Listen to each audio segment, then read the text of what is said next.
இந்த அம்மாக்கு இன்னைக்கு பிறந்த நாள். வீட்டில் உள்ள எல்லாருக்கும் கொடுக்கறதுக்காக ஆசையா பாயாசம்னா செய்யறாங்க.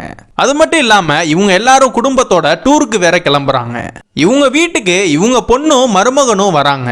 ஆனா இந்த மருமகன் இவங்க வீட்டுல உள்ள யாரையுமே மதிக்க கூட மாட்டான். இந்த பொண்ணும் அவங்களோட ஹஸ்பண்ட் கிட்ட கேக்குறா, ஏன் இப்படின்னா பண்றீங்க, எங்க அம்மாவை ஏன் மதிக்க மாட்டீங்கன்னு கேக்குறா.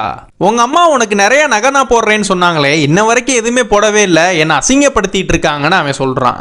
எங்க வீட்டுல உள்ள எல்லாருமே என்ன அசிங்கமா பாக்குறாங்க, அது எல்லாமே உங்க அம்மானாலதான்னு சொல்றான். இதனா இவங்க அம்மாவும் ஓரமா நின்னு கேட்டுறாங்க. கொஞ்ச நேரம் கழிச்சு இந்த அம்மாவோட அண்ணனும் வீட்டுக்கு வராங்க.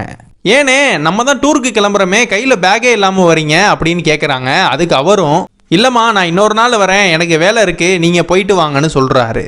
அந்த நேரம் பார்த்து இந்த அம்மாவோட பையன் வந்து, நீ இன்னமா சமைக்காம இருக்கன்னு இந்த அம்மாவை திட்டிட்டு போறான். அதனால் கேட்ட அந்த அம்மாவோட அண்ணன், இவனாமா இப்படி பேசுறான்னு சொல்றாரு. அதை விடுனே, என் பிள்ளைங்களுக்கு நான் சாகிறதுக்குள்ள மறக்க முடியாத அளவுக்கு எதையாச்சும் ஒன்று அவங்களுக்கு பண்ணிட்டு போகணுன்னு சொல்றாங்க.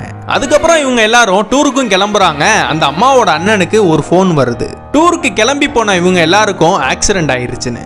அதனால் கேட்ட இவங்க அண்ணனும் ஹாஸ்பிட்டல்ல போய் பார்க்கறாரு. இந்த அம்மாவோட ஹஸ்பண்ட் எந்திரிச்சோன்னே எல்லாரும் நல்லா இருக்காங்களான்னு கேட்கறாங்க. எல்லாருமே நல்லா இருக்காங்கன்னு டாக்டரும் சொல்றாரு.